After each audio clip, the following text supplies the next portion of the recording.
ನಾನು ಮೂಲತಃ engineer, electrical ಮತ್ತು ಎಲೆಕ್ಟ್ರಾನಿಕ್ಸ್ ವಿಭಾಗದಲ್ಲಿ ಕಳೆದ 29 ವರ್ಷಗಳಿಂದ ಪ್ರಾಧ್ಯಾಪಕನಾಗಿ ಕೆಲಸ ಮಾಡ್ತಾ ಇದ್ರು ಕೂಡ ಕಾವ್ಯದ ಬಗ್ಗೆ ಅರಿವು ಬಹಳ ಕಡಿಮೆ. ಹಾಗಾಗಿ ನಾನು ಆ ಮಾತನ್ನು ಹೇಳಬೇಕಾಯಿತು. ಅರಿತರೆ ಮಾತನಾಡು, ಮರೆತರೆ ಕೂತು ನೋಡು. ಅತಿಥಿ ಆಗಿದ್ರು ಕೂಡ ಸುಖ ಸಂತೋಷದಿಂದ ಮರೆತು ಕೂತವನನ್ನ ಕಡೆಗಳಿಗೆ ನೀನೇನು ಊಟ ಕೊಡ್ತಾರೆ ಅಂತ ಯೋಚನೆ ಮಾಡ್ತಾ ಇದ್ದವ್ರನ್ನ ಮಾತನಾಡು ಅಂತ ಕರೆದಾಗ ಸ್ವಲ್ಪ ಕಷ್ಟ ಆಗ್ತದೆ. ಆದರೂ ಕೂಡ ಕೆಲವೊಂದು ಅನಿಸಿಕೆಗಳನ್ನು ತಮ್ಮ ಮುಂದೆ ಇಡಬೇಕು ಅಂತ ಕೆಲವೇ ನಿಮಿಷಗಳನ್ನು ತಮ್ಮಿಂದ ಆಶಿಸ್ತಾ ಕೆಲವು ವಿಚಾರಗಳನ್ನು, ನನ್ನ ವಿಚಾರಗಳನ್ನು ತಮ್ಮ ಮುಂದೆ ಇಡಬೇಕು ಅಂತ ಅಂದ್ಕೊಂಡಿದ್ದೇನೆ. ಮೊದಲನೇದಾಗಿ ಗ್ರಾಮೀಣ ಏನು ಗ್ರಾಮಾಂತರ ಬುದ್ಧಿಜೀವಿಗಳ ಕಾರ್ಯಕ್ರಮ ಇವತ್ತು ಏನು ನಾವು ನೋಡ್ತಾ ಇದ್ದೀವಿ, ಬಹುಶಃ ಇದು ನಮ್ಮ ಮಹಾತ್ಮ ಗಾಂಧಿಯವರು ಕಂಡಂಥ ಕನಸು ನನಸಾಗಿದೆಯಾ ಅಂತ ನಾನು ಆದರೂ ಭಾವಿಸ್ತಾ ಇದ್ದೇನೆ. ಏಕೆಂದರೆ ಭಾರತ ದೇಶದಲ್ಲಿ 80 ಭಾಗ ಗ್ರಾಮೀಣ ಭಾಗ. ಅದರಲ್ಲಿ ಇರ್ತಕ್ಕಂಥ ಈ ಒಂದು ಅದ್ಭುತವಾದ ಕಾರ್ಯಕ್ರಮಗಳನ್ನು ನೋಡ್ತಾ ಇದ್ದರೆ ನನಗೆ ನಾನು ಎಲ್ಲಿದ್ದೀನಿ ಅನ್ನೋದನ್ನೇ ಮರೆತು ನಾನು ಈ ಕಾರ್ಯಕ್ರಮದಲ್ಲಿ ಭಾಗವಹಿಸ್ತಾ ಇದ್ದೇನೆ.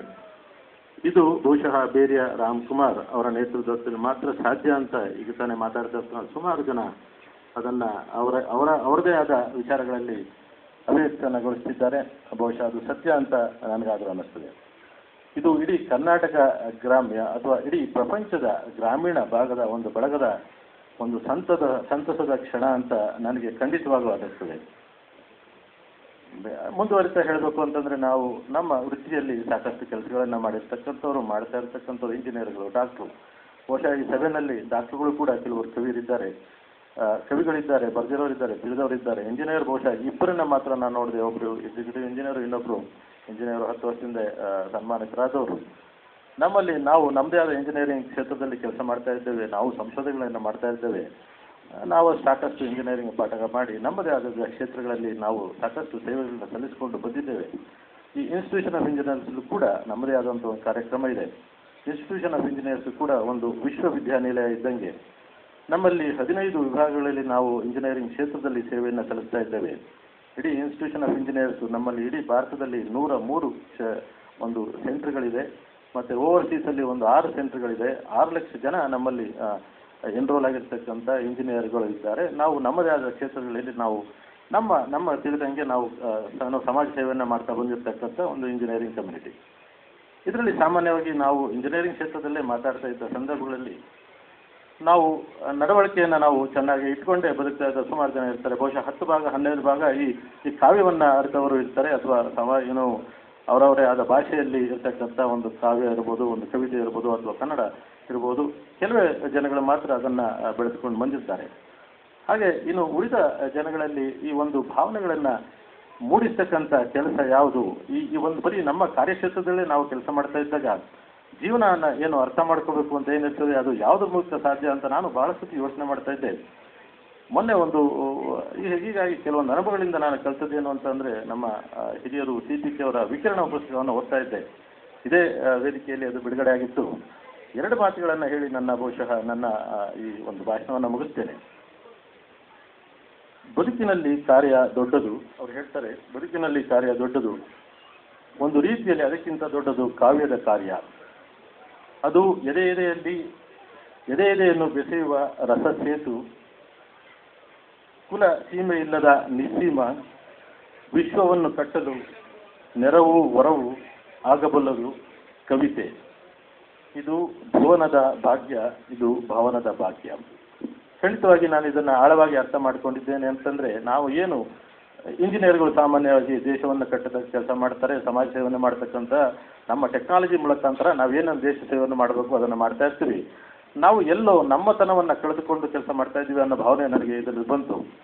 ಭುವನವನ್ನು ಕಟ್ಟಬಹುದು ಮತ್ತು ಭವನವನ್ನು ಕಟ್ಟಬಹುದು ಅನ್ನೋದು ಈ ಅರ್ಥಪೂರ್ಣವಾದ ಒಂದು ಏನು ಮಾತಿದೆ, ಅದು ಕಾವ್ಯದ ಮುಖಾಂತರ ನಮ್ಮ ಹೃದಯದಲ್ಲಿ ನಾವು ನಮ್ಮನ್ನು ಅರಿತುಕೊಂಡಾಗ ಬಹುಶಃ ಇನ್ನೂ ಹೆಚ್ಚಿನ ಸ್ಫೂರ್ತಿಯಿಂದ ನಾವು ನಮ್ಮ ಕ್ಷೇತ್ರದಲ್ಲಿ ಕೆಲಸ ಮಾಡಬಹುದು ಅನ್ನೋದನ್ನು ನಾನು ಅರಿವು ಮಾಡಿಕೊಂಡೆ ಅಂತ ನನಗನ್ನಿಸ್ತದೆ. ನಾವು ಸಾಮಾನ್ಯವಾಗಿ ಯಾವುದೋ ಭ್ರಮೆನಲ್ಲಿ ಇರ್ತೀವಿ. ನಾವು ಇಂಜಿನಿಯರ್ಗಳು, ಡಾಕ್ಟರ್ಗಳು ಬಹಳ ಎತ್ತರವಾದ ನಾಗರಿಕರಾಗಿ ನಟಿಸ್ತಾ ಇರ್ತೀವೋ, ಬದುಕ್ತಾ ಇರ್ತೀವೋ ಒಂದು ಗೊತ್ತಿರೋದಿಲ್ಲ. ಹಾಗಾಗಿ ಸಂಸ್ಕೃತಿ ಎನ್ನುವುದು ನಾಗರಿಕತೆಯ ಇಂದ ಭಿನ್ನ. ಈ ಸಂಸ್ಕೃತಿ ಅಂತ ಏನು ಮಾತಾಡ್ತಾರೆ, ಇದು ಕೂಡ CPK ಅವರ ವಿಚಾರದಿಂದ ತಗೊಂಡಿದ್ದು. ಸಂಸ್ಕೃತಿಯೋದು ನಾಗರಿಕತೆಯಿಂದ ಭಿನ್ನ. ನಾನು ನಾಗರಿಕ ನಾನು ಅತ್ಯುನ್ನತವಾದ ನಾಗರಿಕತೆಯನ್ನು ಹೊಂದಿದ್ದೇನೆ, ನಾವು ನಡವಳಿಕೆಯನ್ನು ಸ್ವಚ್ಛವಾಗಿ ಇಟ್ಕೊಂಡಿದ್ದೇನೆ ಅನ್ನೋ ಭ್ರಮೆನಲ್ಲಿ ಕೆಲಸುತ್ತೆ. ನಾವು ಬದುಕ್ತಾ ಇರ್ತೇವೆ, ಇದ್ರೂ ಇರ್ಬೋದು, ಹೇಳಿಕಲ್ಲ, ಅದನ್ನು ನಾನು ವಿಶ್ಲೇಷಣೆ ಮಾಡಕ್ಕೆ ಹೋಗೋದಿಲ್ಲ. ಅದು ಭಿನ್ನವಾಗಿರ್ತದೆ. ಸಂಸ್ಕೃತಿ ಅನ್ನೋದು, ಸಂಸ್ಕೃತಿ ನಾಗರಿಕತೆಗೆ ಭಿನ್ನವಾಗಿರ್ತದೆ. ಅದು ಅಂತರಂಗದ ಕೃಷಿ. ಅದು ಅದರ ಲಕ್ಷಣವೆಂದರೆ ಸವಿ ಮತ್ತು ಬೆಳಕು. ಬಹುಶಃ ಈ ಸವಿ ಮತ್ತು ಬೆಳಗನ್ನು ನಾನು ಇವತ್ತು ಬೆಳಗ್ಗೆಯಿಂದ ಏನು ನಡೀತಾ ಇದೆ ಕಾರ್ಯಕ್ರಮದಲ್ಲಿ ಸವಿದಿದ್ದೇನೆ ಅಂತ ನಾನು ಹತ್ರ ಹೇಳ್ಬೋದು. ಬೆಳಕನ್ನು ಕಂಡಿದ್ದೇನೆ ಅಂತ ಕೂಡ ಖಂಡಿತವಾಗಿ ಹೇಳ್ಬೋದು. ಇದು ಎರಡು ಕೆಲವೊಂದು ಸತ್ಯಗಳನ್ನು ನಾವು ಅರ್ಥ ಹೋದಾಗ ನಾವೇ ಒಂದು ರಿಫೈನ್ ಆಗ್ತಾ ಹೋಗ್ತೇವೆ, ನಾವೇ ಸೆಲ್ಫ್ ಫೀಲಿಂಗ್ ಆಗ್ತಾ ಹೋಗ್ತೇವೆ. ನಮ್ಮ ಬದುಕನ್ನು ಇನ್ನು ಹೆಚ್ಚಿನ ಸಾರ್ಥಕತೆಯನ್ನು ಕಂಡುಕೊಳ್ಳಬೇಕಾದ್ರೆ ಬಹುಶಃ ಇಂಥ ಒಂದು ಸಮಾರಂಭಗಳಲ್ಲಿ ಎಲ್ಲರೂ ಭಾಗವಹಿಸಬೇಕು. ಎಲ್ಲರೂ ಕಾವ್ಯದ ಮುಖಾಂತರ ಅಥವಾ ಕವಿತೆ ಮುಖಾಂತರ ಅಥವಾ ನಮ್ಮ ಸಂಸ್ಕೃತಿಯ ಮುಖಾಂತರ ನಮ್ಮನ್ನು ನಾವು ಅರಿತುಕೊಂಡು ನಮ್ಮ ಕಾರ್ಯಕ್ಷೇತ್ರದಲ್ಲಿ ಕೆಲಸವನ್ನು ಮಾಡತಕ್ಕಂಥ ಒಂದು ಮನಸ್ಸನ್ನು ನಾವು ಮಾಡಿದರೆ ಬಹುಶಃ ನಮ್ಮ ದೇಶ ಸಮೃದ್ಧ ಆಗ್ತದೆ ಅಂತ ನಾನಾದರೂ ಭಾವಿಸ್ತಾ ಇದ್ದೇನೆ. ಇನ್ನೂ ಒಂದು ಮುಖ್ಯ ವಿಚಾರ, ಈ ಗ್ರಾಮೀಣ ಬಳಗದ ವಿಚಾರದಲ್ಲಿ ನನಗೆ ಬಹಳ ಆಸಕ್ತಿ. ಯಾಕೆಂದರೆ ನಾನು ಕೂಡ ಗ್ರಾಮೀಣದಿಂದ ಬಂದವನು. ಒಂದು ಹಳ್ಳಿಯಲ್ಲಿ, ಕ್ಯಾತ್ಮಾನಹಳ್ಳಿ ಅಂತ ಏನಿದೆ, ಅಲ್ಲಿ 4ನೇ ತರಗತಿ ಗೌರ್ಮೆಂಟ್ ಶಾಲೆಯಲ್ಲಿ ಓದೋನು, 10ನೇ ತರಗತಿ ಕನ್ನಡ ಮೀಡಿಯಂನಲ್ಲೇ ಕಲಿತವನು. ಆಮೇಲೆ ನನ್ನ ಇಂಜಿನಿಯರಿಂಗ್ ವಿದ್ಯಾಭ್ಯಾಸವನ್ನು ಮಾಡಿದವನು. ನಮ್ಮ ಇಂಜಿನಿಯರಿಂಗ್ ಮೊನ್ನೆ ಕೂಡ ನಾನು ಕುಶಾಲನಗರದಲ್ಲಿ ಒಂದು ಮುಖ್ಯ ಅತಿಥಿಯಾಗಿ ಭಾಷಣ ಮಾಡ್ತಾ ಇದ್ದೆ. ಇಂಜಿನಿಯರಿಂಗ್ ವಿದ್ಯಾರ್ಥಿಗಳಿಗೆ ಭಾಷಣವನ್ನು ಮಾಡ್ತಾ ಇದ್ದೆ. ಅದರಲ್ಲಿ ಸರ್ಕಾರಿ ಇಂಜಿನಿಯರಿಂಗ್ ಕಾಲೇಜುಗಳನ್ನ ಇದೇ 2007ರಲ್ಲಿ ನಮ್ಮ ಘನ ಸರ್ಕಾರ ಒಂದು ಒಳ್ಳೆಯ ಉದ್ದೇಶದಿಂದ ಆ ಸರ್ಕಾರಿ ಇಂಜಿನಿಯರಿಂಗ್ ಕಾಲೇಜನ್ನ ಓಪನ್ ಮಾಡ್ತು. ಮೂಲ ಉದ್ದೇಶ ಇಷ್ಟೇ. ನಾನು ಅಲ್ಲಿ ಹೇಳ್ತಾ ಇದ್ದೆ, ಮೂಲ ಉದ್ದೇಶ ಏನಂದರೆ ಗ್ರಾಮೀಣ ಮಕ್ಕಳಿಗೆ ಈ ಇಂಗ್ಲೀಷ್ ಭಾಷೆನಲ್ಲಿ ಬಹಳ ಕಠಿಣವಾದಂಥ ವ್ಯವಸ್ಥೆ ಇರ್ತದೆ. ಅವರು ಮುಂದೆ ಬರಲಿಕ್ಕೆ ಬಹಳ ಕಷ್ಟ ಆಗ್ತದೆ.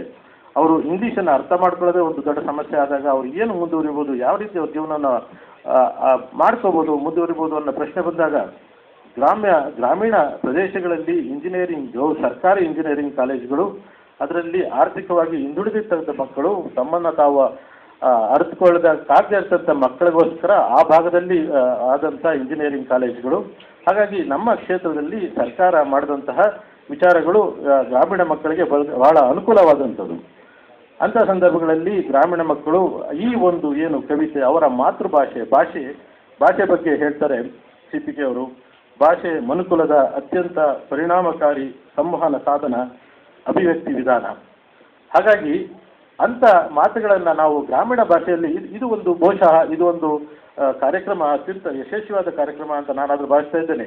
ಇಂಥ ಕಾರ್ಯಕ್ರಮದಿಂದ ಗ್ರಾಮೀಣ ಭಾಷೆಯಲ್ಲಿ ಬೆಳೀತಕ್ಕಂಥ ಮಕ್ಕಳು ಅವರ ಏನು ಪರಿಣಾಮಕಾರಿ ಸಂವೇದನ ಸಾಧನ ಕನ್ನಡದ ಮೂಲಕ, ಅವರ ಮಾತೃಭಾಷೆಯ ಮೂಲಕ ಅಭಿವ್ಯಕ್ತ ವಿಧಾನವನ್ನು ಅನುಸರಿಸಿ ಇಂಜಿನಿಯರಿಂಗು, ಡಾಕ್ಟ್ರು, ಲಾಯರ್ಗಳು ಏನು ಬೇಕಾದರೂ ಆ ಸಾಧನೆ ಮಾಡ್ಬೋದು ಅನ್ನೋದನ್ನು ಅವರು ಇಡೀ ವಿಶ್ವಕ್ಕೆ ತೋರಿಸ್ಕೊಡ್ತಕ್ಕಂಥ ಒಂದು ಪ್ರಯತ್ನ ಬಹುಶಃ ಈ ಗ್ರಾಮೀಣ ಬಳಗದಿಂದ ಆಗ್ತಾ ಇದೆ ಅಂತ ನಾನು ಭಾವಿಸಿ, ಈ ಒಂದು ಕಾರ್ಯಕ್ರಮಕ್ಕೆ ನನ್ನನ್ನು ಬರಮಾಡಿಕೊಂಡು ಕರೆತಕ್ಕಂಥ ಎಲ್ಲ, ಮುಖ್ಯವಾಗಿ ಬೇರೆ ರಾಮ್ಕುಮಾರ್ ಅವರು 28 ವರ್ಷಗಳಿಂದ ಈ ಕಾರ್ಯಕ್ರಮವನ್ನು ಮಾಡ್ತಾ ಬಂದಿದ್ದಾರೆ.